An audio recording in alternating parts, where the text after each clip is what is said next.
Welcome, grade 12 parents and guardians, and of course, our very important students. Thank you for joining us this evening. I hope that you can all hear me. Perhaps you can let me know if you can hear me.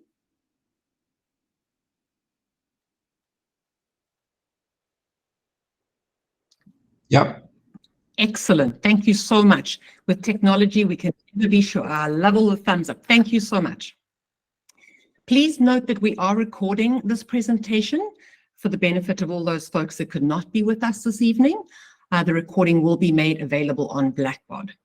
And there'll be a lot of important information provided this evening, so I would strongly suggest that you have a pen and paper ready to make notes as we move through the different sections being presented. And I would also suggest popcorn or other snacks and beverages might also be necessary. And to keep us focused, I ask that you remain on mute. There will be breaks between the sections to allow for questions to be asked and answered. It gives me great pleasure tonight to introduce the team with us this evening. In case you don't know, I'm Carolyn Green, the Senior School Principal. I have with us Ms. Rebecca Nielsen, our Vice Principal and Coordinator of Student Life and Leadership.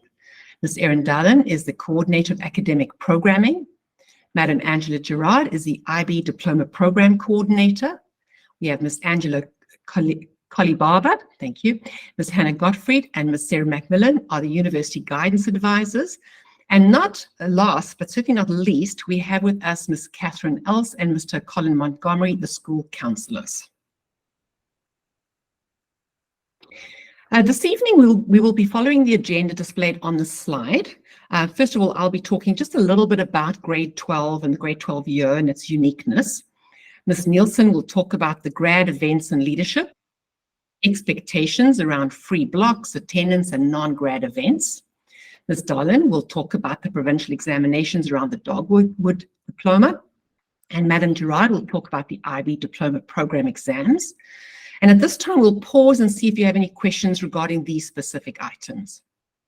And then we'll move on to the University Guidance Overview with our 3 University Guidance Counselors, with some words about health and wellbeing support from our 2 counselors. And we will, at the very end, end off with some final questions that you might have. So in case you don't know this, grade 12 is an incredibly unique year. It is the wonderful culmination of many, many years at school with friends and teachers. And grade 12s, you are the fish in a small pond, and you've made it.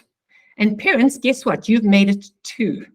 You're nearing the end of a phase in your life that's lasted, 13, 14 years. It's been a very long time. And I'm sure you're feeling all sorts of different emotions all at the same time. Probably excitement and exhilaration at the change that's just around the corner. Maybe sadness at the possibility of not being with your friends next year as you all pursue different post-grad routes in life. Maybe worry that what you know is about to change to a lot. Maybe anticipation at being more independent and being able to make your own decisions, becoming an adult. This probably is accompanied by some nervousness too, I would imagine. And you know what? All of this is normal. Everyone goes through this at some stage and has these feelings. So there is this tension that we see where on the one hand, this is the culmination of a final year of many years in a final year at GNS and all that that brings. And on the other side, we have this feeling that you can't wait to get to the next chapter. And I think the important thing to remember, and my best advice to you, is that you need to try as best as you can to remain in the moment. Enjoy this year as much as possible because you're going to have one grade 12 year. So do your very best in your final year of high school because that's going to set you up for success next year. But on the other hand, you do need to balance this with very careful planning for your future. Making sure you meet those deadlines and getting everything in that you need on time, taking all those necessary steps to make this happen. And the great thing is that you don't have to do this alone. You have an amazing team of professionals to help you. They're all here this evening, your teachers as well, and they are there to help you. So be sure to reach out to any or all of them for support throughout the year. So that's enough from me. I'm going to hand you now over to Ms. Rebecca Nielsen. Good evening, everybody. I hope everyone can hear me too. So I have just such a pleasurable experience to work with all of you. I'm so excited. I've borrowed a picture from Miss Albert from our amazing grad retreat that we just had. And I'm really excited about the time that we spent together in Vancouver. I hope you had an awesome time. And I want to talk a little bit about some of the leadership things, grad events, and some of the big picture items for grade 12.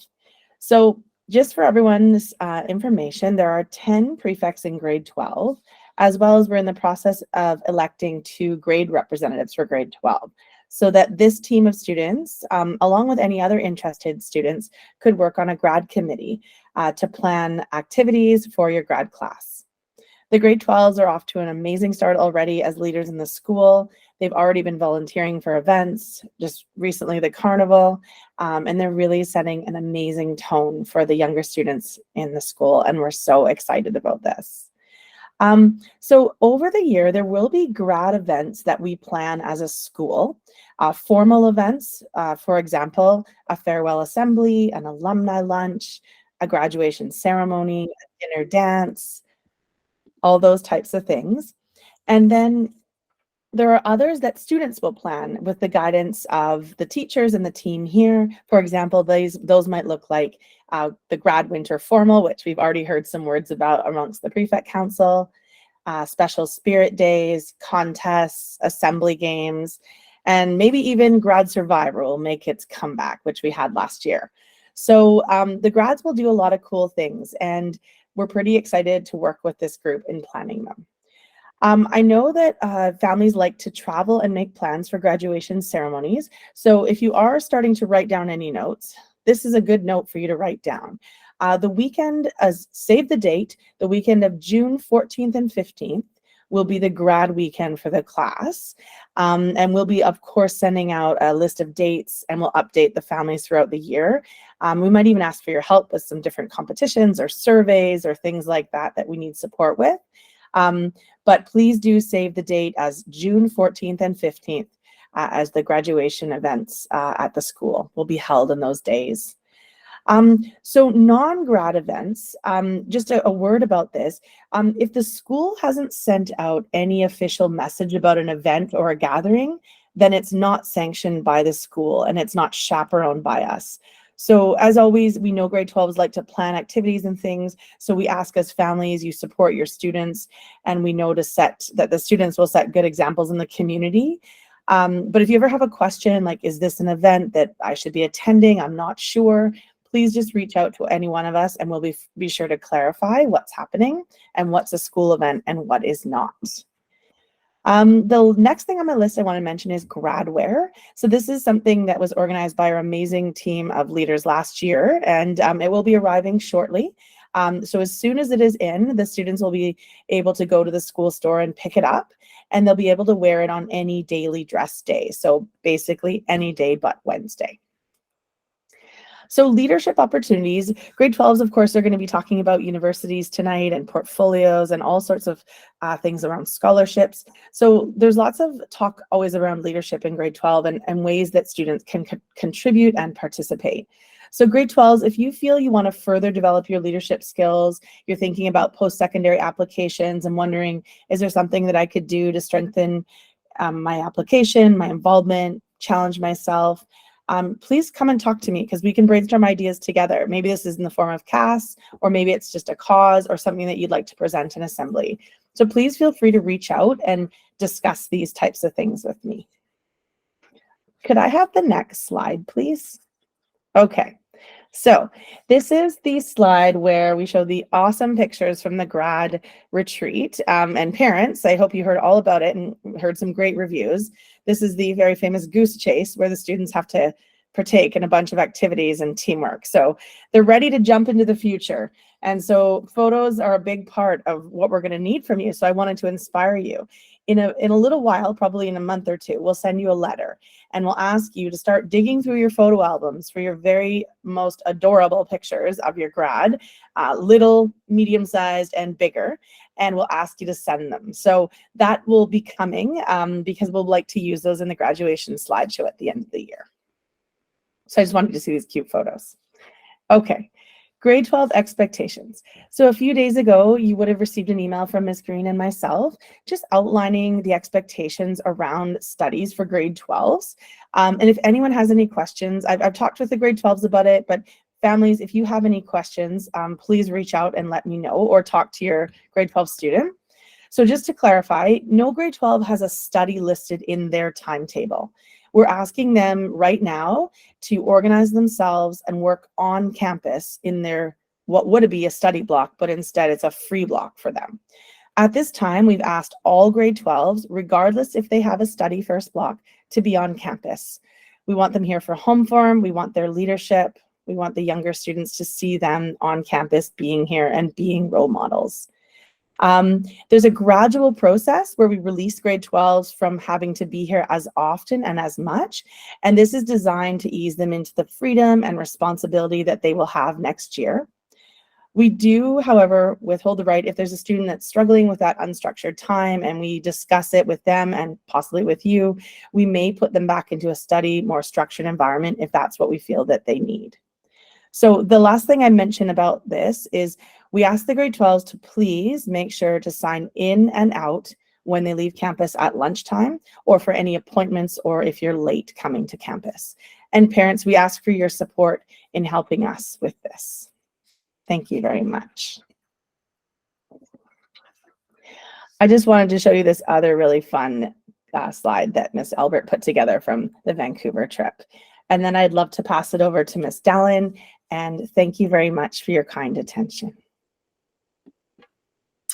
Hello, thank you for joining us tonight. I wish I could see all your faces, but I know that you're there listening, and it's a pleasure to have you with us. I just want to take a moment to talk about the process that we have in place to make sure that all of our grads actually graduate, and what that will look like in terms of the paperwork. So essentially, when you graduate from any school in British Columbia, your goal is to earn a Dogwood diploma. And so all of our students at GNS, we double check, we have all the credits in place and all of those requirements so that you don't have to worry about it. So we look after those pieces. What you have to worry about as grads is completing your service, which is a requirement by the province of 30 hours in grade 10, 11, and 12 combined. So a total of 30, not 30 each year. And we have that tracked primarily through our CLC. And this is your responsibility to make sure that you're logging it as we have explained through ManageBack. In addition to all of that, we also have our literacy assessment. So you all would have written one in grade 10, along with the numeracy assessment.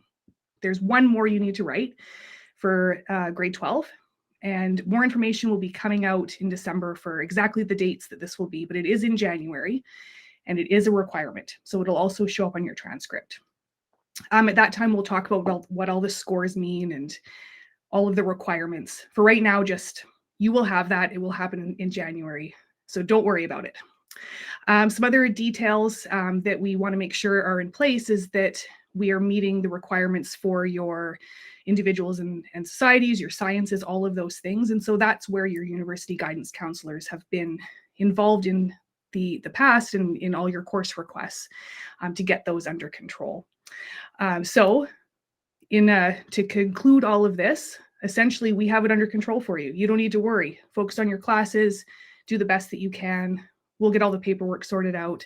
Whether you're a diploma candidate or a course candidate, you're meeting all the requirements and you'll get that Dogwood diploma. I'm going to pass it over to Madame Girard. Good evening, everyone. So nice that all of you could be here. Great turnout. And I know there's a lot of students attending as well, so that's amazing. Yes, so I'm here to give you some information about the IB Diploma Program exams. And so there's a few key points that and dates that you might want to take note of. So over the next 5 weeks, I'm going to be meeting with each of you students individually and to confirm your IB exam registration information. And I just wanted to make something clear that seems to have been a bit confusing to students and maybe parents in the past. This is your first time through, and that is that no matter whether you're taking the full diploma program or you're taking individual courses, you're a diploma candidate or a course candidate, all of you are taking diploma courses in some shape or form. And all diploma courses lead to a culminating piece in May called the IB exams. And I liken this just so you can compare to your provincial courses, those of you who are taking provincial courses, in that those courses may end in a project or an in-class assignment of a summative nature, or an exam in June. And so it's the natural conclusion and culmination to sit the IB exams in your diploma courses, okay?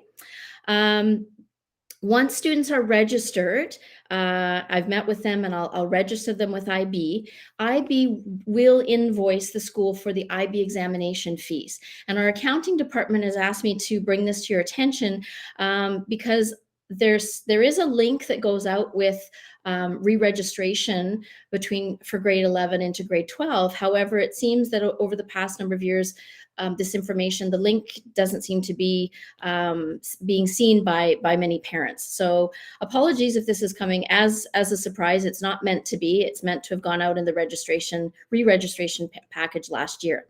So the costs associated with the IB diploma exam, they do vary depending on the number of subjects you're taking. So an IB diploma candidate, you're taking 6 subjects versus a course candidate may be taking only a couple or up to 6 courses. So because of the difference in the fees, this is why we don't tack the exam fees onto tuition fees.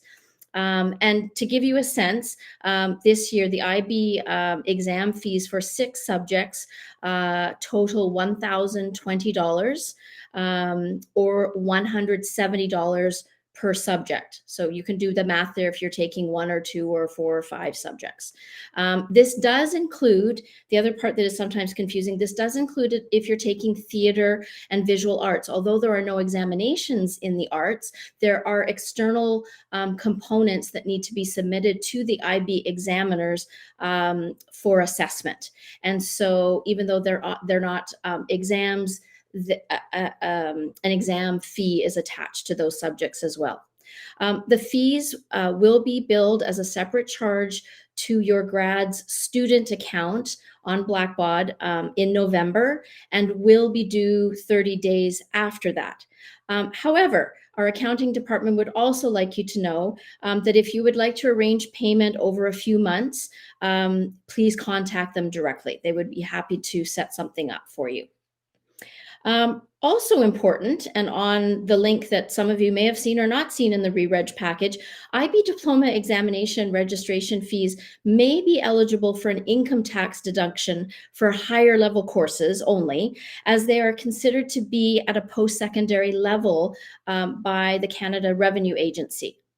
So as such, the school will issue try and get the numbers right here and letters, a T2202A receipt in the new year. And in order to do this, we will need to gather your Grad's social insurance number. I'm going to be sending out more details about how we'll do this in the coming week, but I just wanted to give you a heads up. Now we'll fast forward to April when I'll be visiting the Career Life Connections classes to share what I've called over the last few years, your guide to the IB exams. And I share this with the students. It'll be online. Since COVID, I've just put it online. So parents, I'll let you know how you can access the information as well. But what am I talking to them about, or going to be talking to them about? All things connected to the IB exams, sort of all the administrivia, if you will. You're doing the heavy lifting, students. You're studying, you're preparing, all that amazing work. I just want to sort of take some of the pressure off by giving you some logistics, such as where am I going to be writing my exams? What time do I have to show up? Which parts of the uniform am I in number 1 dress or am I in daily dress? All of that information so that you can arrive ready to go on the day of each of your exams. And of course, I will include some of the IB exam regulations. There are a number of them that IB asks that we share with students in advance. Also in April, students will sit practice exams, and more information to come on that. And this is to prepare them for their exams in May. We've got a whole system that we've worked out over the last few years that works really well. And the good news is, though, for students, that these practice exams do not count for grades. They are for practice. They are for sitting a paper in a timed setting, so you can get a real sense of what a 2-hour and 15-minute paper feels like, say in a double block. And it's also, the main reason is to provide feedback on where you are, whether it's earlier in April, later in April, before you hit the ground running during the actual exam session. The IB exams this year will begin on April 25th. We call them the May exam sessions, but because of a variety of reasons, the IB has sort of dipped into the latter part of April the last couple of years. And so this year, the May exam session will begin on April 25th, and it will finish on May 17th. Not all students will be sitting examination papers on every single day. A copy of the full exam schedule will soon be available to you students and parents, so that you can put it up on the fridge and on your bulletin boards and on your calendars on your phones, wherever you think it needs to be. I have it in multiple places. Leading up to the exams, students will be expected to attend all classes throughout April. And so you might be thinking, well, how do the practice exams factor in? Students will be signing up to sit different papers during study blocks. Okay, so you're still attending classes, and students will have the autonomy to, with some framework we provide, to sit certain papers during their studies as practice. However, once diploma courses, and again, I'm not just speaking to diploma candidates, I'm speaking to you course candidates as well. Once the diploma courses finish on April 23rd, they're done, okay? And then you don't have any diploma courses until you sit, well, you don't have any more, in fact, at all, because then you're just working towards the final exams, okay? During the 3-week exam sessions, students may take the day before an examination. All students may take the day before any exam to study. Okay, this means that when students have in certain weeks, they might have more than one paper on back-to-back days. Okay, and it means that we understand we might not see you at school for a few days at certain points during the exam time. And that's completely reasonable. Course candidates, again, those of you taking a mix of provincial and diploma courses, you must continue to attend your provincial courses throughout May, as long as it doesn't fall within the parameters I've just described. So if you have a provincial course or class on a study day before an exam, an IB exam, then we won't expect you to be in there. And so I see there's a question there. I'm just going to finish up, and we're about to head into a brief pause and some questions, so we'll just hold that. And so provincial classes then will continue through May into June, and the last day of provincial classes will be June 5th. Okay, diploma candidates, after IB exams, we will not expect to see you unless you'd like to come and hang out for whatever reason. We do love to see you, but we won't expect you until some of the celebratory pieces in June. Okay. And finally, as I wrap up my part, this year I'll be sending out a monthly newsletter to share news with students and parents about all things related to this second year of the diploma program. So stay tuned for that. The first issue should be coming out in the next week, and I will provide some links to everything that I've talked about this evening. I think we're on to that. So that's all for me. Yes, we're on to the next slide and questions. So I think Carolyn's going to lead us in this. So I'm looking to the right because I'm using two screens, so apologies for that. We have a couple of questions. We've got one, would they be available for RESP funds? In other words, IB exam fees. Would they be available for are we asking if they could, sorry, I'm not sure about the question. Jay, do you want to unmute and just explain what you mean by this? Yes, of course. I was wondering if the fees for the examinations would be eligible for our ESP funds, given that you characterize them as being post-secondary. That's a great question. I've actually never had that question asked to me before. I think it would be something to perhaps ask your financial advisor. I do know that from experience, as a parent of a grad, 2019 grad, the money there was a tuition credit that came back to my husband and I on our income tax return that year that was able to then offset, after the fact, I understand, but offset the fees. And so it sort of took care of itself for the grad year as well as the next year because of the way the tax years run. But that's a great question. I have never been asked that question before. So I can look into it as well, as if you would like to perhaps reach out to your financial advisor. But I would love to know the answer to that question, Jay. Thanks, Angie. Thank you. And we have two questions that are very similar. So the one is, why is the practice exam so close to the actual main exams? Yes. Wouldn't it be better for students to do the practice exam well ahead of the main exam so that they can have enough time to work on problem areas rather than go into panic mode? Yes, that's a great question. We have toyed with the idea of holding them earlier. The challenge with that is if we hold them too early, a lot of content, or not a lot, some content may not yet have been covered. And so we understand that students want to do as well as they can on the practice exams, even if they don't, count for marks.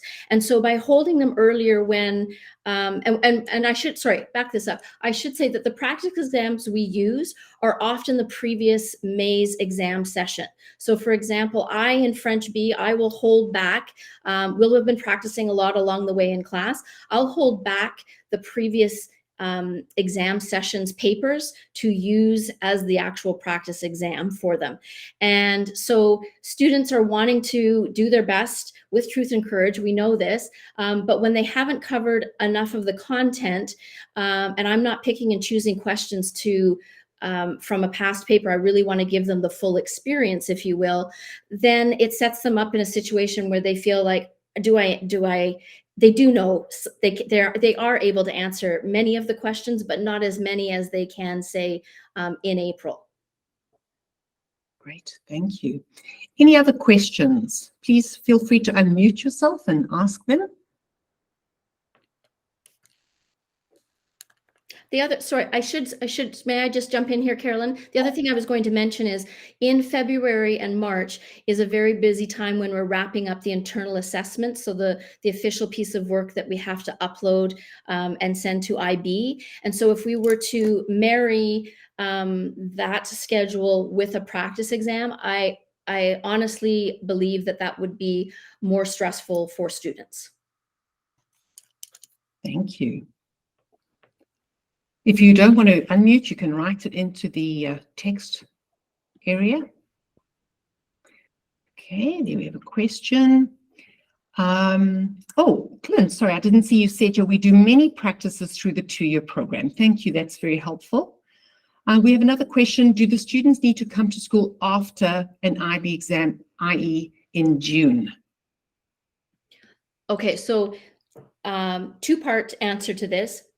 If they're a full diploma candidate, all of their courses, all of their classes have ended on April, what did I say? April 25th, okay? Because the culminating piece for all of those courses are the May IB exams. And so no, they do not have to come to school, but the course candidates will continue with their provincial courses throughout May and June. All right. Thank you. We have a question which says, when are the provincial BC exams? Erin, would you like to take this one? So the exams are going to be in the 3rd week of January, and we're still looking to determine the exact date.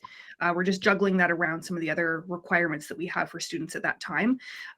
During the school day, generally it's one morning. So students would come right first thing in the morning, check in at home form, go to the gym, write the assessment, and they're done before lunchtime. So minimal class time is being used for this. And I'll send out a letter to families and information for all the students, along with how we will actually run those exams once we get closer to the date. Great. Any other burning questions before we move on? All right, let's move on to the next section.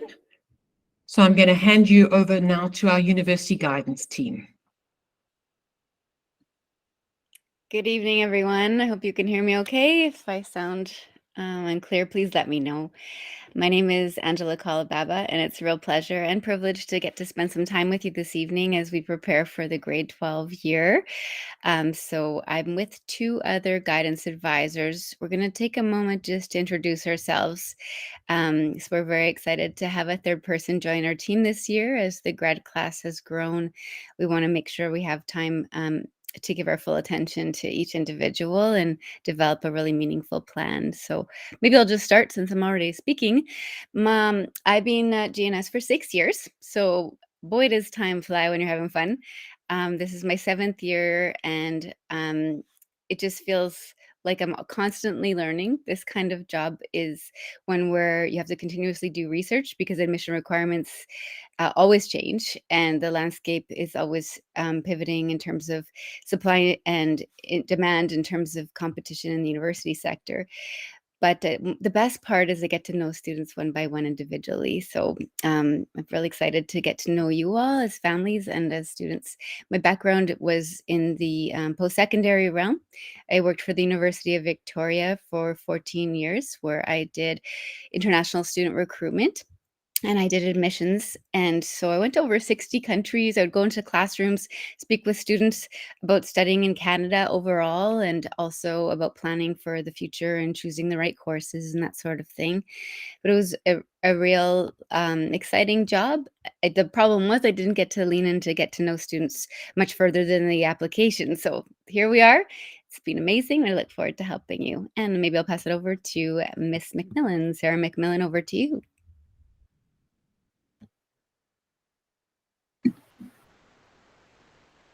Hello. I hope everyone can hear me well. It's great to be here this evening. Thanks, everyone, for your attention. I know there's lots of information coming your way. We're grateful for you to be here. For those who don't know me, I'm Miss Sarah McMillan, one of the team of 3 in the University Guidance Department. So thrilled that we have such a great team, and we do have a new team member joining us this year, which is, of course, very exciting. I too have been at GNS for 6 years, just starting into the 7th with Ms. Kalababa since day 1. So that's been wonderful. And I too have a post-secondary background. You'll notice a theme within our team. I'm a transplant from Ontario. So I grew up east and first started doing admissions and recruitment at Queen's University in Kingston, and then made the hop over to Vancouver, where I spent some time in the UBC admissions office and getting to know that process quite well and understanding a bit more around how personal profiles and personal statements are evaluated, and then spent a little time at UVic in their advising office before joining the team here. So it's wonderful to get to know everyone on that individual level, kind of shift from the institution perspective to the student and family perspective, and navigate so many different opportunities in the world. So looking forward to connecting with lots of you more in the future, and I will pass it over to Ms. Gottfried. All right, thank you. So rounding up the team, I'm Hannah Gottfried. Most of you I have not met yet because, as you have heard from the other two, this is my first year at GNS. So I'm, I guess, less than a month in now. But so far I've been really loving the experience and the sense of community that I'm feeling here. Before coming to GNS, I was working at Shawnigan Lake School for the last 7 years. I was a guidance advisor there, and then also the director of guidance for the last year. And prior to working at Shawnigan Lake School, I also worked at the University of Victoria. Some of that time was with Ms. Kalibaba, doing domestic and international recruitment. So it's really nice to be able to be a part of the GNS family and kind of move forward from here. So Angie, I'll pass it back to you and we can move on probably to the next slide. Perfect. Thank you. All right, so a lot of information coming at you this evening, and if you'll just kind of indulge me, maybe we'll take a moment to be mindful for a second, because it's a lot to process. And one of the exercises we do with career life education and as advisors is to teach about stress management. And you'll learn more about this from our wonderful counselors at the end of the presentation. But if you don't mind, just maybe close your eyes for a moment. Be risk takers with me. I'm going to ask you a few questions. Take a deep breath. So, adults, students, everyone, staff, think about your favorite vacation. Think of a moment that you remember, how you felt. What's the climate? What do you see? And now think about an activity that you do that makes time pass quickly for you, where you just kind of don't even notice time. Now imagine yourself at the family dinner table. What do you talk about? What do you debate about?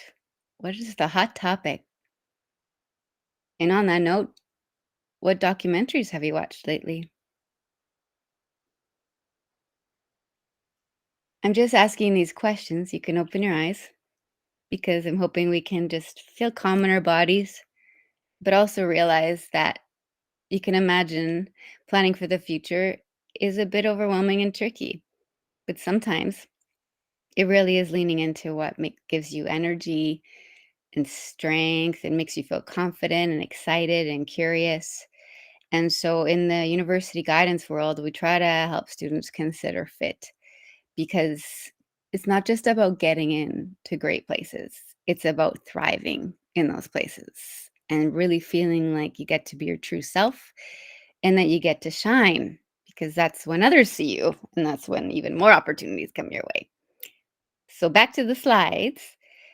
Our job is to try our best to get to know each student, so that they feel like they're aware of the answers to those types of questions. And questions also like, would you like to be anonymous in the classroom or really well known? Because that affects size of a school.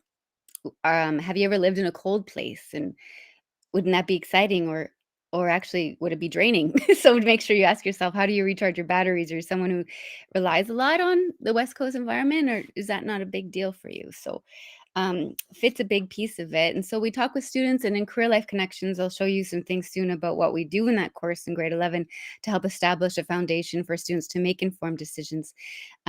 So we're hoping people are going with a bit of confidence, but I want to acknowledge everybody's at different stages of the game right now, and that's perfectly fine. Some people might have thought they knew exactly what the plan was, and now it's changing. Some people might have an exact plan, and some people have no plan yet. And we're all in this together, and we've still got time on our side, and we want to make this process meaningful and authentic. And so, families, we're here for you, and students as well. And this presentation will give you some tips to help you feel more confident. But the main thing is it's a competitive landscape out there. Things are always changing. These admissions people have not met you. They may not get a chance to meet you. So it's your job to present the best information possible for them to see you as a great fit, a great contributor to their community, where you can where they can see yourself being successful. And so we try to encourage authentic storytelling with specific examples in writing. And we'll talk more about that as well. And the main thing at this point, I'm sure everyone's feeling it, we got to have a plan. We got to know when the deadlines are. And so JNS just know we have a policy of having things happen earlier than need be, because we want you to feel like you're ahead of the game and you get a real break in December. So we'll let you know more about that. But it's about the student leadership here, because fit, we can't go into people's hearts and minds. We try, but we can't. So the students really have to reflect a bit about what fit feels like. Next slide, please. And that takes a partnership as well. Parents, guardians, family members, cousins, aunts, uncles, anyone, a trusted person in that person's life. It's great to hear about things that students have experienced, achievements, challenges, things they've learned, things they might have forgotten about. Have those discussions just helps people kind of waken up that sense of self and identity, and also helps to have things to write about in essays. So it is a partnership. It's also talking about very practical things like finances and how far apart can we handle being from each other, and um, how far of a plane ride is this for like the holidays. So let's talk about those things. And we just want to make sure there's a long-term student success plan here. It's sometimes we look at the short-term get in places, and we will have good lists that are a variety of accessibility to help people open doors. But it's a long game here, so lean into research just a bit longer, okay? And Career Life Connections allowed us to do a bit of that. Just a reminder, on to the next slide, please. Thank you. And we can keep moving. So just recalling that in Career Life Connections, we met every 2 weeks to build a bit of a portfolio where you did already think about things like pivotal moments in your life and ideas for the future, dreams and goals. And then you've done assessments to think about your particular personality, what motivates you, how you learn, and your interests. You've thought about some research and how to navigate those websites, which we'll still help with because they are confusing. And then you've reflected on values. So what matters to you? Why does it matter to you? Because that's really, really important right now. So go back to that work. We spent some time on Clifton Strengths Finders because everybody's unique. And again, that piece to shine and thrive will lean into your strengths. It's very unique top 5 that you got there. So go back and read, and also use that language, the descriptors, to help you talk about yourself, because we know that can feel uncomfortable sometimes, but you've done it. You've got this. Resumes, cover letters, networking, all of that stuff we worked on. And then you even have draft personal statement that you worked on, which you can use. And of course, as we will continue one-on-one advising, you also maybe have some notes from previous appointments. On to the next slide. We already did this, just some other questions, but try to be kind to your future self and ask, what do I need? What do I like? What's important to me, and why? Because you deserve it. On to the next slide. Fit can look like all sorts of things. Most people apply to multiple schools. Some people don't. Some people know exactly the one school they want, and that's great. But just know there's a lot of amazing programs throughout the world, and in Canada in particular has got amazing funding from the government to ensure the programs are top quality across the board. So it's more about fit, like what does this program focus on? What are the professors researching? How many people are in the class? What does the culture feel like, rather than quality per se? So there you go, some examples of Canada, and then on to the next slide. Some international examples, and we've got more to add to this. It's just a sample for you. And we're happy to give more information if you need it. On to the next slide. So again, you might not know yet. That's okay. Come see us. Email us. Talk to us. We're in this together. It's about having conversations. And we just want to make sure you feel comfortable along the way here. So just know that we'll keep talking. This is just the start, and that we're on your side, and you still got some time on your side. So here we go. Here's some tips from my colleagues. Thanks, everybody. Take care. On to the next slide.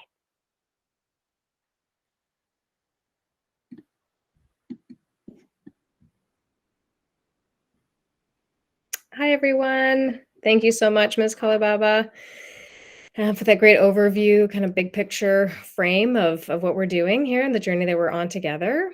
I'm just wanting to shift a little bit in terms of some of the more practical aspects of research, planning, and getting the ball rolling here. So as Ms. Kalibaba said, which is such an important message at this time, is that, within the grade 12 group, we have folks at all different stages of kind of readiness and planning, and many are still in that research phase. So I just want to offer that, normalize that. That's great. Wherever you are with your planning, we will meet you there and make a good plan to move forward. So do continue to actively research using those key terms that we've talked about: undergraduate admissions, bachelor's degree programs. Do think about your organizational system, and we will have more tips on that coming a little bit later, and I'll show a little example, but we have offered some spreadsheets on the Google Classroom and as well in our university guidance page on Blackbaud to help you house and store and organize that information when you are researching schools. So that's a really helpful tool. This week, we've had the University of Guelph here visiting. We've had McGill University here. Attendance at the university visits has been great. So do really want to encourage attending university visits that we're hosting here at GNS. We have a live document posted on the Google Classroom, should be out in the Wednesday announcements. Another plug for attending home forum, because it will be in your home forum announcements. Do make a note of when representatives will be here and attend those sessions. Getting the information directly from the institution, from potentially recent graduates of those schools, just such a valuable message from the schools directly. So please do attend those post-secondary presentations. On Monday, a big one coming up is the Q Fair, the Canadian Universities event. It is hosted at St. Michael's. It's on Monday evening, 6 p.m. There will be over 60 institutions from across Canada represented there. Bring your questions, bring your pens. You might leave with a couple of nice new cloth bags and some brochures. Parents, please participate in that. Again, great opportunity to get the information from the source. And then later on in November, we'll be hosting here at GNS the post-secondary institutions of BC during the day. So that's another great one to connect. Our classes are very valuable, so attending CLC 12, just to please be sure to make that a priority. We'll be offering workshops and timely information sessions on key aspects of the application process. For example, the BC Student Transcript Service, setting that up. We're here for that support. So do know those classes are very valuable. It's a chance to sign up for scholarship databases, continue with your research. So lots of good class time available. And for those who are working on personal statements, we did do a draft last year as part of our course, but please know that we're here for feedback. So when you do have a draft prepared or a resume that you're working on and you'd like some notes, like some comments, again, to bounce those ideas off of us, please do come see us. Next slide, please. Okay, so we generally recommend applying to 3 to 5 schools. It is a very individual process, so that's not a firm requirement, but just from experience, we notice 3 to 5 schools covers a lot of bases. We do recommend a local option.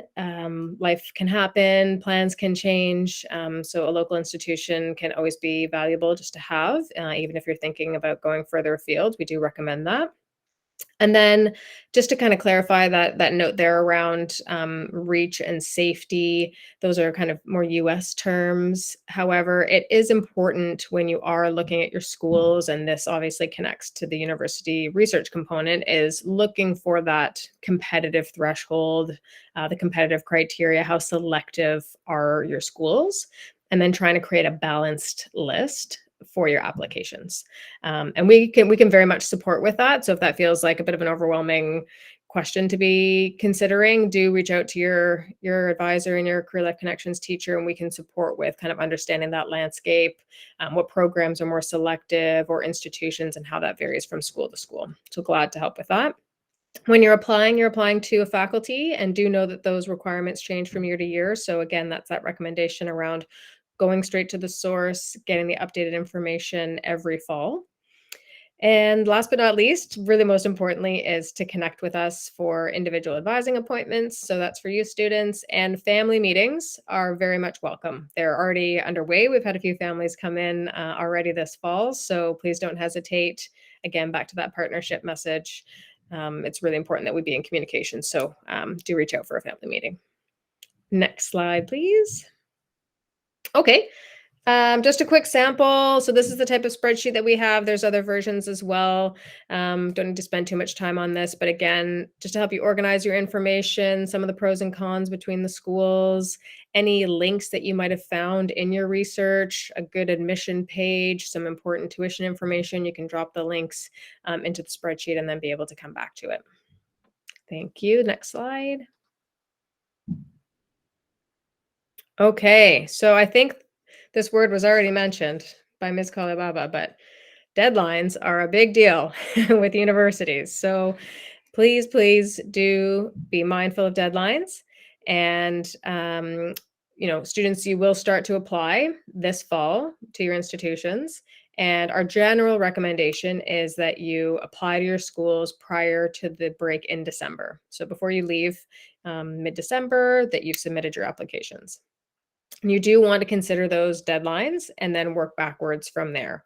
So on this list, on the slide, it's not an exhaustive list, but it's a few key schools that we do want you to know have earlier deadlines that very much need to be met. So for the University of Toronto, for example, we know there's generally some interest there. They are pretty open about the fact that earlier the better. They have a huge volume of applicants to their school. So looking at that November 7th for the U of Toronto. UBC has an early admission deadline and scholarship deadline for December the 1st. Queen's as well is looking for a November the 8th application for folks interested in top scholarships.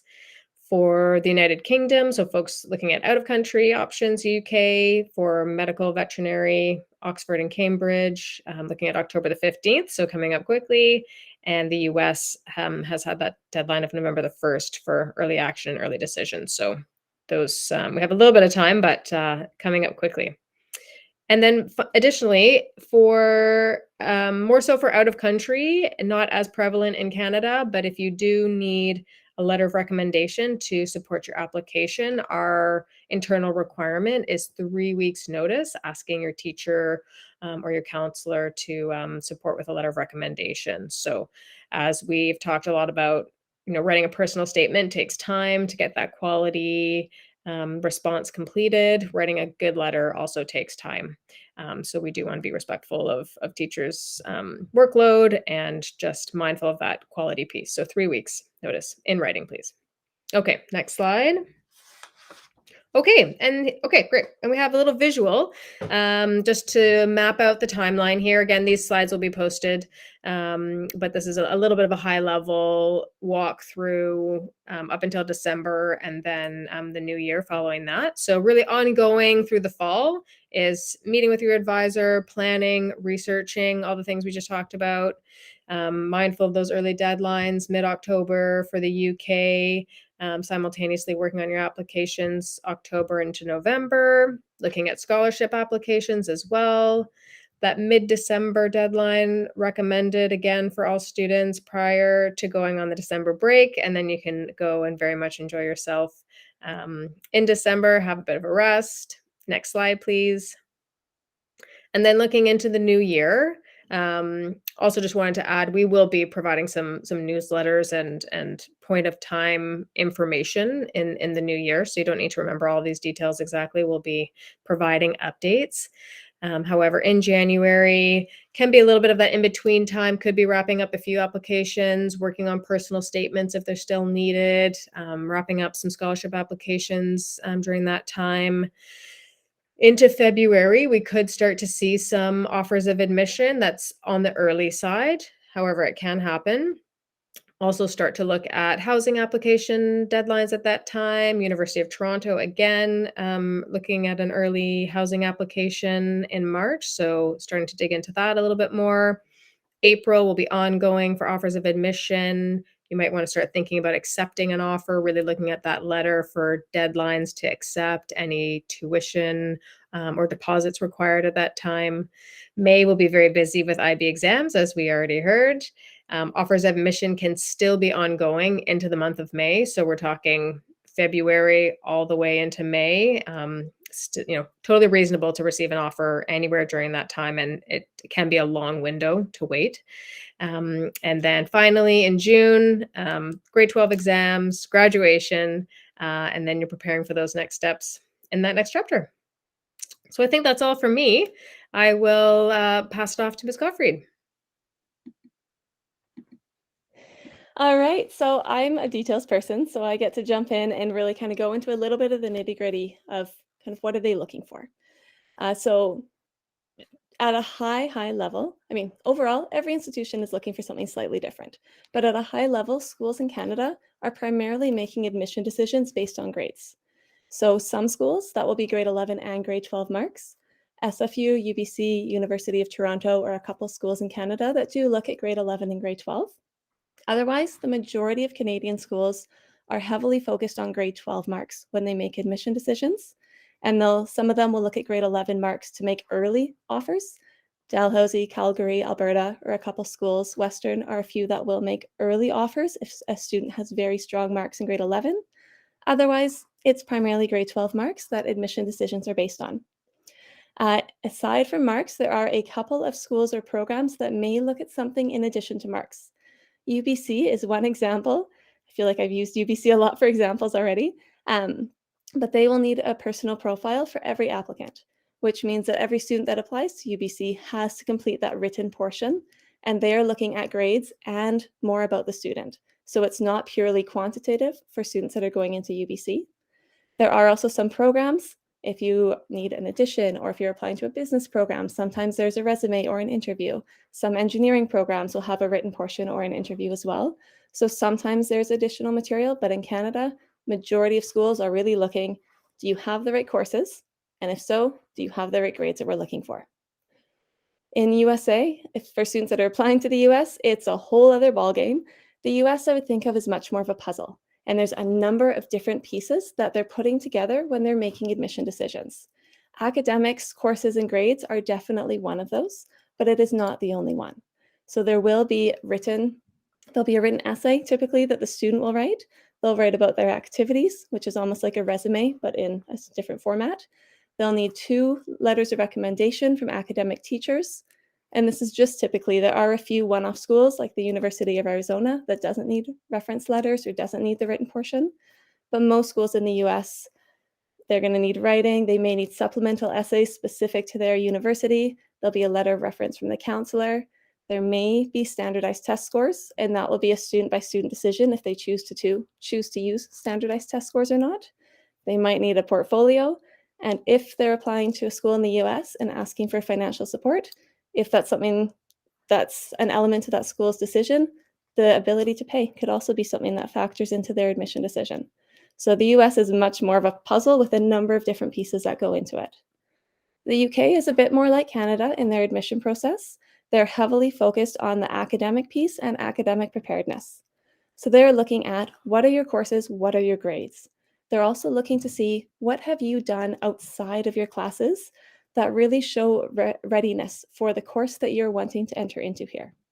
So if a student were to want to study, let's just say classics in the UK, they're going to want to see, well, what books have you read? How have those impacted you? What work experience have you done? Have you found an internship? Have you shadowed?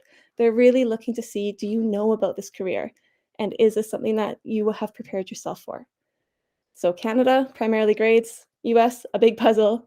UK is going to be grades and what have you done outside of your classes? If you're a student and if English is not your primary language, you may need to submit proof of English language proficiency. That might be by means of a TOEFL or an IELTS test or possibly a Duolingo. And again, that's something that we'll go through with each student if English is not your primary language and figure out if that's something that you need to do or not. And for any of you who are high-level athletes, if you are hoping to play varsity level sports, if you have not yet been in contact with the coaches, and if you haven't let us know that that's your intent yet, please do let us know. You do want to get on that soon, and you'll want to figure out the best way to promote yourself, how to start reaching out to coaches, and that's something that we can advise you on. And next slide, please. I like how some of these have a nice fade in and fade out. So breaking it down into pieces, the first step is putting in an online application. Submitting an online application is essentially putting your hat in the ring. So you're putting in your information, and then from there, sometimes the schools will have everything they need to make a decision. Sometimes they'll wait until later in the year to get your grades. So when you put in an application, you don't necessarily get a decision very soon. For example, University of Toronto has that November 7th early deadline. You could apply on November 1st, and it might not be until May when you hear back with an admission decision. So different processes or different places all have different processes. Typically, the applications open up in September or October for most. If you're applying to a school in Canada, BC, or Ontario, they will all have provincial application systems. So that might be Apply Alberta or Education Planner BC, or it might be OUAC. And that's where you go on to a provincial system, you fill in all of your information, and then you apply to the institution through that system. All other provinces in Canada, you will be applying directly to the institution. So McGill, apply directly to McGill. At University of Saskatchewan, apply directly to the University of Saskatchewan. For our students that are applying to the US, there are a couple different portals that students will use for their applications. The most commonly used one is aptly named the Common Application. There's also something called the Coalition Application, which typically our students aren't doing. Ideally, you don't want to do the Common Application and Coalition Application. You're duplicating your work. So most students will do the Common Application. It's a bit more streamlined. Or they might apply directly to the institution. The University of California system would be one example of that. They do not use a Common Application. So anyone who applies to the University of California has to go through that University of California system and fill it all in. Anyone who is thinking of the UK, they have the UCAS system. That's one application where you can apply to up to 5 schools. And we do support students that are wanting to apply to other countries as well. I've just highlighted really Canada, US, UK, because that tends to be where the majority of our students are applying to. But the system can differ by country and by program, so that's something that we can help you walk through. And next slide, please.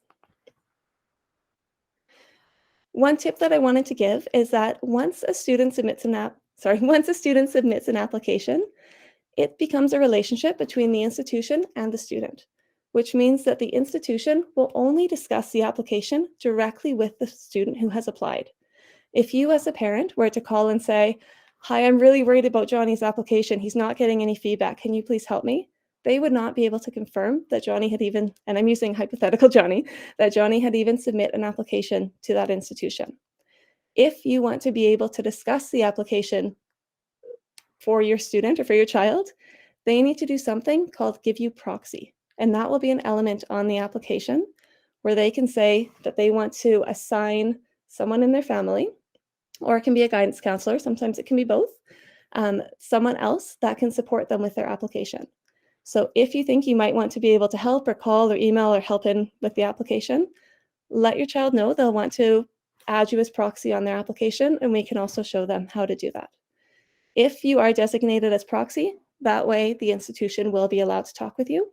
And I've put this image here of FIPA because it is a law that they are not allowed to discuss applications with anyone other than the student, and that's to protect the student. Next slide, please. Okay, so first step is getting the application in. Typically, the second step is if there's a supplement, then working on the supplement. So some schools, and we've listed a couple examples, typically for Canadian schools, where we tend to see students that need that supplement, would be students applying to business. UVic, Queen's, Toronto are a few examples. UBC is another one, where they may need a resume. There might be a reference letter. There may be some essays that they need to write. There may even be an interview. And so for those students, they need to be aware of what's needed and what the deadlines are. For engineering or computer science, there are some programs, Waterloo, McMaster, Toronto, where there will be additional information that's needed. And that could be an activities form, that could be an essay, that could be an interview. University of Toronto and Waterloo both use interviews. So again, knowing what's needed and knowing that deadline will be critical. Every student that applies to UBC, again, will submit that personal profile. So I've included it here. It's a bit of a misnomer putting it here because that personal profile for UBC is actually built into the application. So when they put in the application, that personal profile is actually going in at the same time. They don't need to do that after the fact. And then fine art students are some other examples. So if you need to do a portfolio or if you have an addition, that's something else that you need to be really aware of the time on. And again, work with your guidance advisor. We are here to support you. If you can't find timelines, we'll help you find those timelines. If you want to check in or help getting guidance on how to prepare for an interview or looking through your activities form, we're always happy to do that, and that's what we're here for. Next slide, please.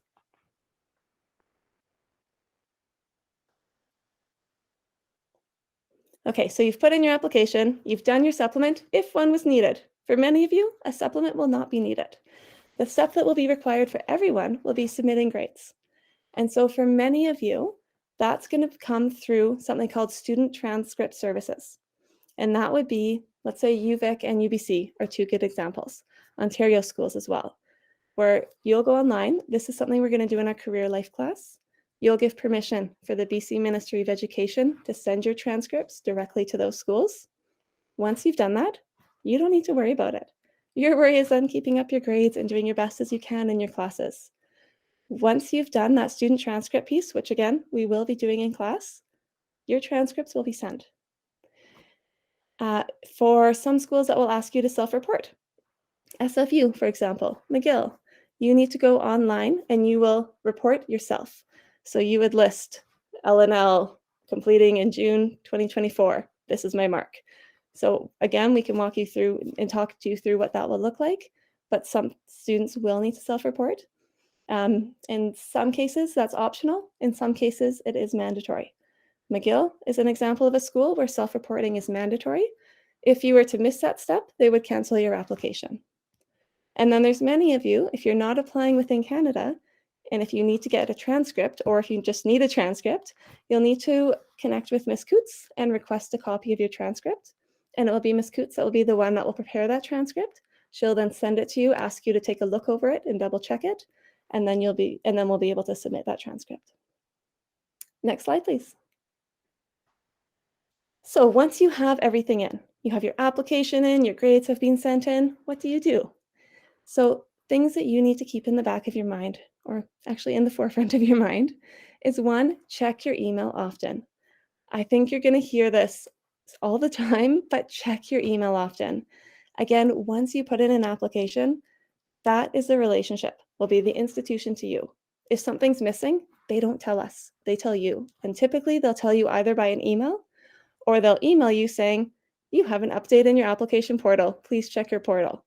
Then you'll sign into your portal and they'll say, hey, we're missing your transcript, or hey, we're missing your essay. So make sure that you are checking your email often. You will also get an email soon after you apply that will give you directions of how to set up your applicant portal. So I'd suggest doing that soon, or as soon as you get those emails. They tend to be ones that if you see them in the moment and think, oh, I'll come back to it later, they just get buried in your inbox, you forget about it. And then a month down the road, you suddenly realize, why have I not heard from the school? It may be that they've been sending updates to your portal, and because you didn't create that portal, you're not seeing them.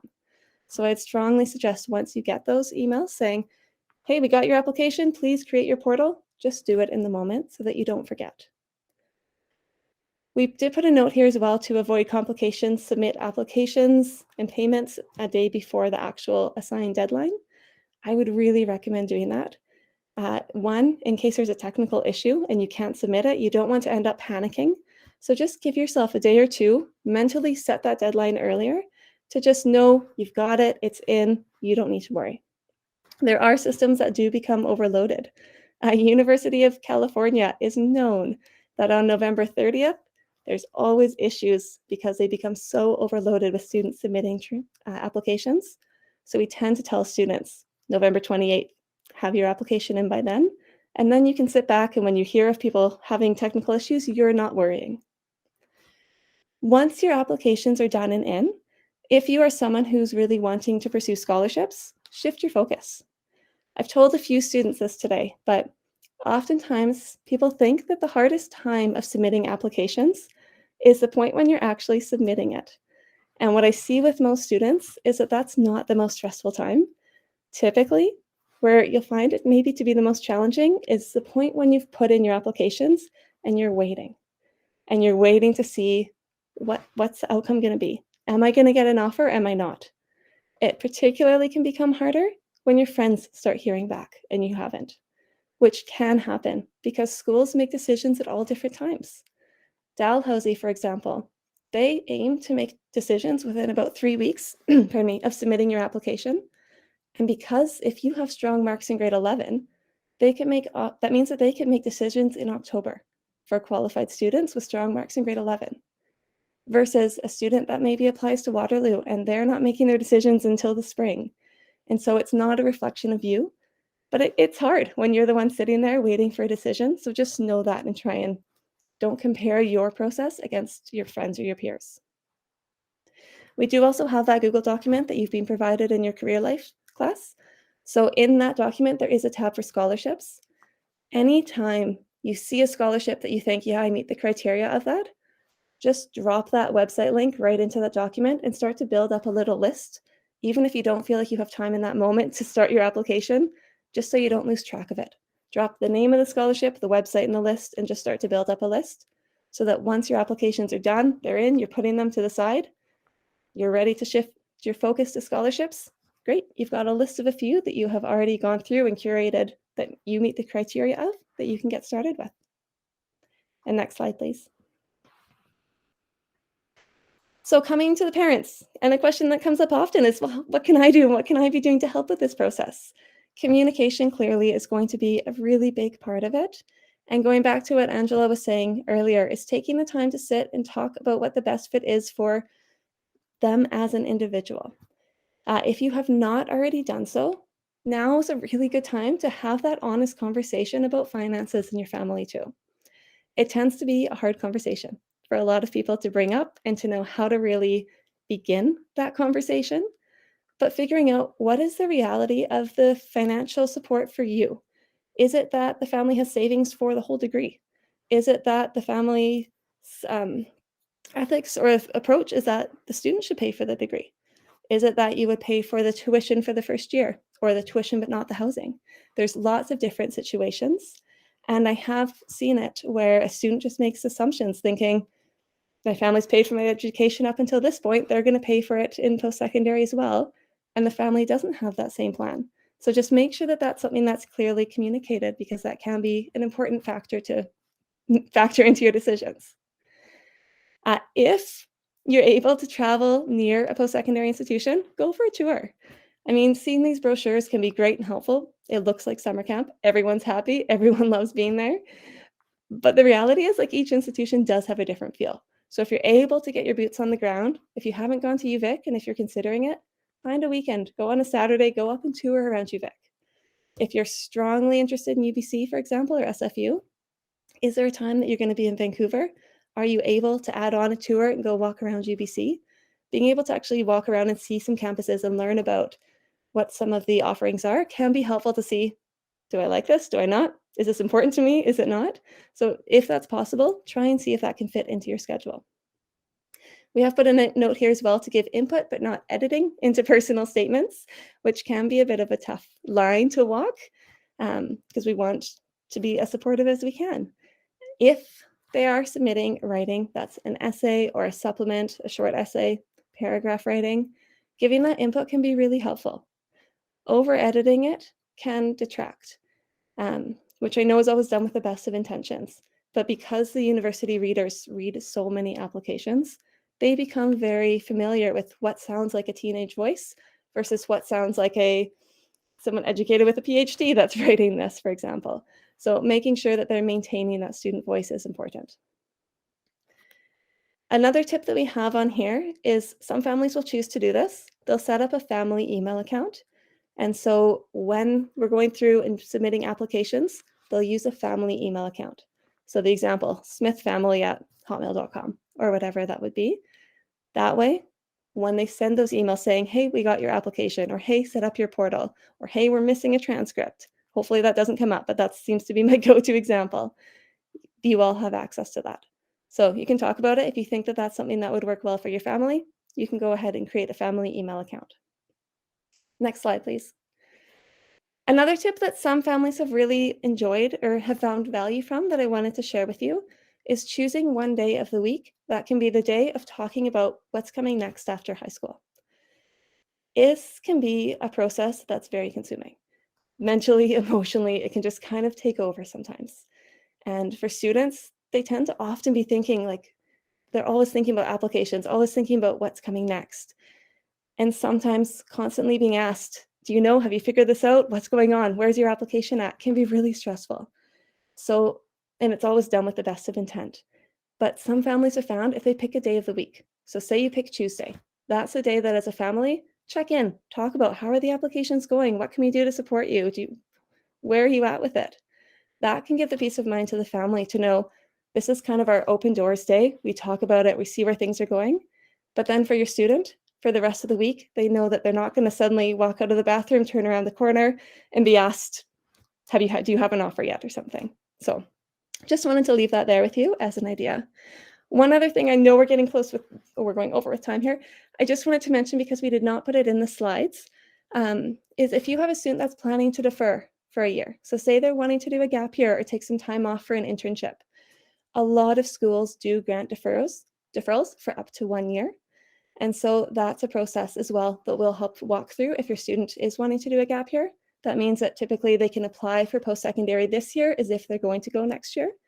And then that's usually between May and August when they would ask to defer, which means instead of starting in September right after they graduate, they could push it back to the following September. So just throwing that one in there. And then next slide, please. I think it's our closing slide. So again, we're here to support you. We're here to support you as a student and as a family. Happy to meet with you as a family. Happy to meet with students. And of course, students, anytime you have questions, let us know. We'll book appointments. We're here to support you. So I know I've talked your ear off there, but thank you for your time. Thank you so much. I see there is a question. We will come back to it in a minute. We're going to just keep moving on. But if you want to put any questions in the chat, please go ahead. We're now going to move across to our counseling team. Okay, hi everyone. I'm hoping everyone can hear us. So both Colin and I are thrilled to be here as part of the health and wellness team tonight to talk a bit more about how you can best support your student as they navigate this big year. We do have a third member of our team, Nurse Susan, who is sadly retiring in 2 weeks. But there is a new nurse that's coming in named Natalia, who's going to be joining us and who will be here to support your students for the rest of the year. Just to reintroduce myself, my name is Miss Catherine Alves, and I am one of the 2 counselors here. I'm a registered clinical counselor in BC, and both Colin and I have been at GNS and loving it since January of 2022. Prior to counseling, I was actually working as a teacher in a number of K schools in BC and in Ontario, including Shawnigan Lake School. So I have worked with Hannah before, but then made the transitions when I realized that my passions kind of lay in supporting student mental health, and then did my master's and transitioned over to GNS. And so it's been a pleasure for the 2 of us watching health and wellness grow at GNS in the last year and a half. And Colin and I were just talking today that we're speaking today and saying that this cohort of 12 is a cohort that we have grown quite familiar with, just because it's been a cohort where we've met so many students either through direct support with us or through activities we've gotten involved in or trips we've gone on, or just meeting them through any grade workshops that we ever ran. So it's been really nice for us to be able to connect with these students, and we're really excited to see where they all go throughout the year. Hi, I'm Colin Montgomery, the other part of the counseling team. And I've been a school counselor for almost 15 years. Prior to coming to GNS, I was at Stelly Secondary School for about 13 years there as well. And then I've been really in the counseling practicing world for over 20 years, working with youth and families, supporting them in many different facets in the community. So it's been a long time. I also have twins who are in grade 12 this year, so I'm in the same boat as many of you as parents, figuring out dates, knowing when to get those applications in, and helping them manage through this next year to succeed and get through the cross lines here. So I use the example, kind of the roller coaster, that kind of there's going to be lots of up and downs going on this year, and you know, really the end is in sight. We're on that final place in this year of helping our students finish well. So we are here really to support. We are the emotional support counselors in the school. We are there in many different ways to help all your students or your children just kind of manage those daily things. I really appreciate Miss Calababa just doing that little mindfulness and feeling a little bit grounded as we are kind of going through a lot of the information that we're getting tonight. So if you want to go to the next slide, that'd be great. We, again, as we are here at the school, we just want to give some basics advice and things that you're already doing, things that you already know. But this slide is just really helping, again, as your kids are independent and they're moving into their own responsibilities, you get to keep that little bit of support as a parent in getting them to school and making sure that they're eating right. So sleep obviously is a big one. And we've mentioned this to students before that, if you're trying to do homework at midnight, you're probably not going to be in the best frame of mind the next day to do schoolwork. So really managing time and getting good sleep is going to be really important. So helping them, get there on time, making sure that, weekends they're getting good sleep and supporting that way. Obviously nutrition, good nutrition, eating regularly. I know a lot of times we are busy, and so it's easy to skip a meal, just forget not eating at all, trying to grab a snack, and sometimes we're not eating the healthiest stuff. So just helping plan some meals for them, making sure things are ready for them to grab and go, that is nutritional, and that will really make their minds alert, and they can get through their day. Obviously, exercise is another great thing. So making sure they're getting out. They may want to stay home and study for 8 hours a day. Help them take those breaks. Help them get out and go for a walk. And of course, I think again it was advised through our guidance counselors, right? Take time to, have a meal with them. Have times to go out with them and spend that time with them. Not just having them go out on their own, but to being there with them. Hygiene, of course, is a big one. Um, and I just say that and put that in there because I think sometimes you've seen it, right? Your kids are crawling out of bed and kind of putting whatever they can together and get to school. And so helping them again, just reminding them with the hygiene, hey, making sure that they've had a shower, clean clothes, and not on top of that, just their room should be clean. Having a good environment that they're in so that they're not always worried about, oh, I should be cleaning more. Supporting them in those areas, it really helps students feel more successful when they've been working on their hygiene, that their room is nice and clean, that they're in a better frame of mind to study and to do the work. Stick into routine. So again, this is going to be a year with the ups and downs. So it's easy to get out of routine. And so it's going to be important to help them with their calendars, checking in regularly, as it's been said, and to just help them maintain that routine. And then free time. I think that goes without saying. A lot of times these students can become overwhelmed with so many different things. Help them schedule that free time. Help them to just relax, watch a movie, spend time with friends, using the holiday times that you go out, maybe just to put pauses on some of the activities of school and to spend time with family, and really just use that free time so that they can get refreshed and be prepared for all the things that are going to come up this year. So yeah, these are just some basics. We already know, you probably know a lot of them. You're supporting your kids in this way, but we wanted to just kind of add those in there as a parent, as you're again giving them the guidance as they are starting to be more independent and be more responsible on their own. These just little tidbits as a parent that you can help to support your kids through this year. So next slide. Okay, so being the calm, being curious and checking in regularly. We know that checking in sometimes can be difficult because a lot of your students might tell you, I'm fine, I'm good, they don't want to talk about it. Checking in might not necessarily be directly asking them. It might be you making observations yourself, determining what of those basic needs that Colin just mentioned, maybe they're not meeting, or maybe they need a little bit of extra support in keeping up with. They may not even be able to accurately express what they're feeling because they themselves don't know what's going on as they're navigating this year. And so when they're dysregulated, they might have moments of chaos, moments of fear. It might lead to them acting in ways that sometimes seem confusing to us as adults. And so it's really important that when that's happening for them, that you are there to hold them gently and guide them through and be that grounding force. It can be really easy to mirror chaos when people are feeling chaotic around us. And so we know that each of your students have different reactions to how they cope with stress. But just being there and being the calm and sort of being that grounding force to them will be very beneficial for them. Staying informed about their schedules, helping them find the tools to stay organized. We're having them make some big decisions right now about their future. And I think it's easy to, because they are making these big decisions, to sort of think, okay, well, they're going to be on their own soon. They're going to be navigating the world as young adults. But the reality is that their brains are still growing and developing, and their tolerance for how they handle intense emotions is actually still continuing to grow and develop. And so even though they're making these big decisions, they are still going to need some adult support in navigating the emotions that come with it.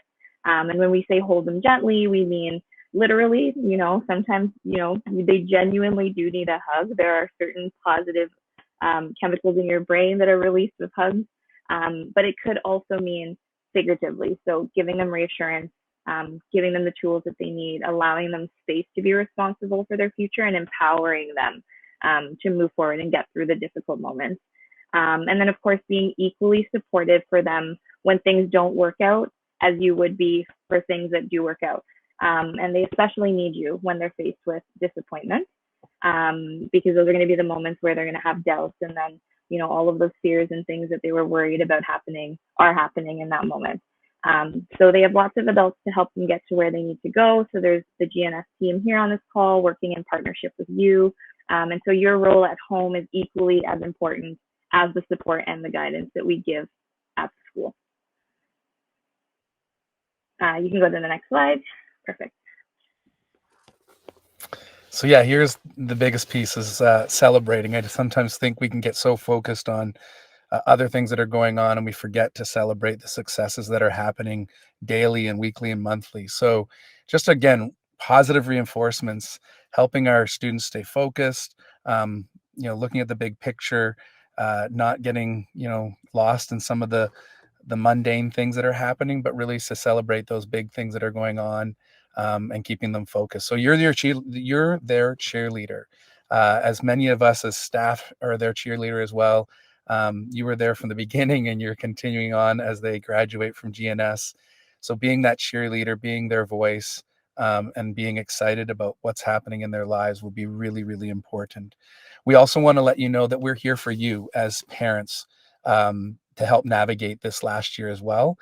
So don't hesitate to reach out to one of us and just ask for some advice, or if you're curious about what's going on, we can help navigate some of those things that are big questions that are going on for you. So we want to be there for you and your students and help you celebrate. We're looking forward to the grad day, when it all accumulates, and that'll be just a wonderful day. But we're grateful to be here with you and walk through this next year.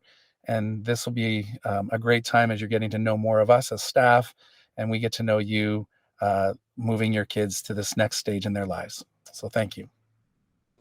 And I just wanted to add really quickly to that, you do have really great kids. It's such a pleasure for all of us here adults on the call working with them. We truly, truly value them, and every single one of them is just so special and adds so much value to GNS. And so we are more than happy to support them as we help them navigate this really uncertain time. But we're also really excited to see all of the things that they can do and the journey that they'll be going on once they leave GNS. So thank you. Thank you so much, councillors. So we're at the end. So we are here for you if you have any questions. So please, as before, if you want to pop it into the chat or unmute and speak up, that would be wonderful. And I see the question in the chat was answered about the student transcripts. I think that's all been sorted out. Any other questions?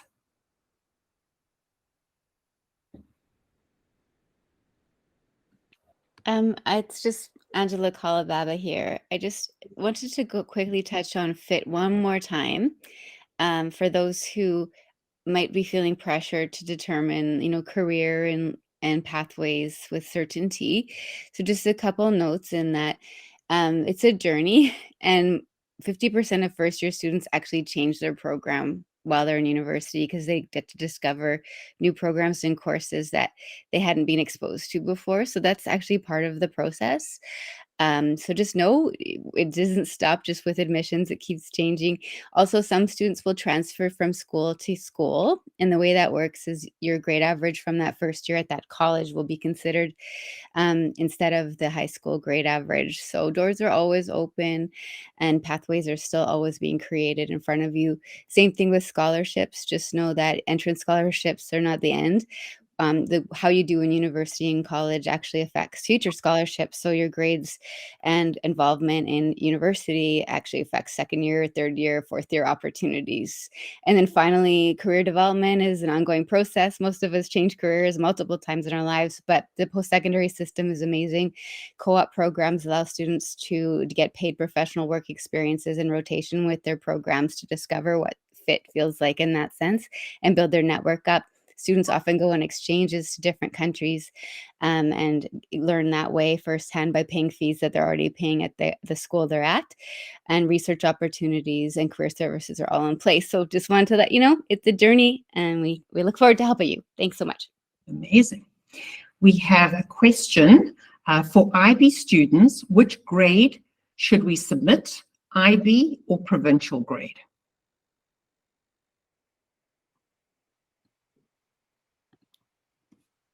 I can jump in for this one. Okay, Hannah, go for it. So it will depend on the student and the institution that you are applying to. Oftentimes, it will be most strategic for students to apply using their provincial marks. That being said, if you are doing IB courses or if you're doing the IB diploma, the institution will clearly see that, and they'll see that they are IB courses. So that's something that they are aware of. But oftentimes, it does end up being a bit more strategic and to your favor to use those provincial marks. But again, it will depend on the student and then the institution. So that's something that your guidance counselor can help guide you through. Thank you. I saw a hand raised very quickly there and lost it. So would the person who raised their hand, do you still have a question for us, for our team? I do have a question. Thank you. I couldn't figure out how to write a message in the chat. Apologies. I was wondering if the team could recommend, I've seen books for U.S. schools, like, Colleges That Change Lives is one that rings a bell. And I'm wondering if there's equivalent resources in Canada that maybe can introduce families to maybe lesser known schools, or introduce the schools in a little bit of a different way than what we see on websites. Thank you.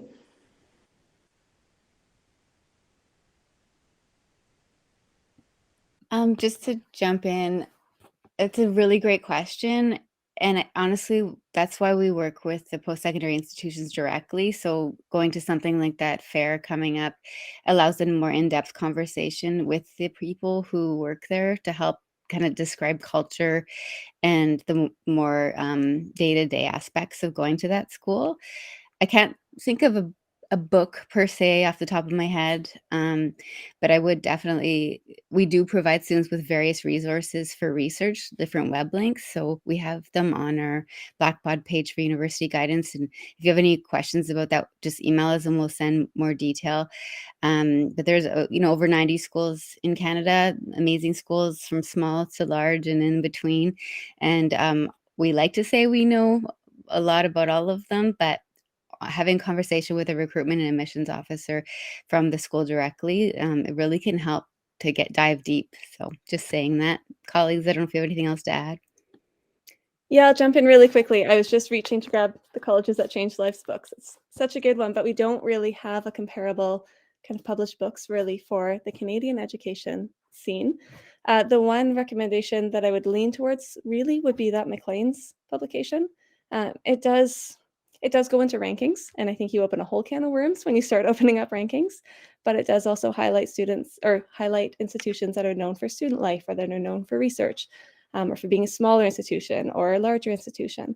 So that could be an area to begin at, but it's not as in-depth as the books that you can find for the US institutions are. Thank you. When will pre-calculus students be taking their exams? I guess I can jump in, or Erin, either. I can, yep. Sorry, my camera is taking a moment here to turn back on.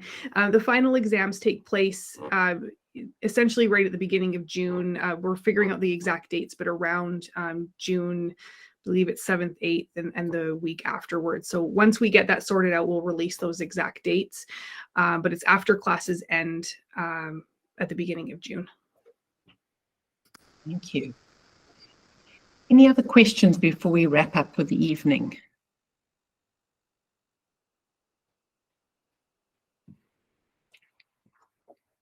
Great, thank you. So we really are so appreciative to our amazing team that's been presenting this evening. I'm sure you would agree with me that they are wonderful. So thank you to all of them.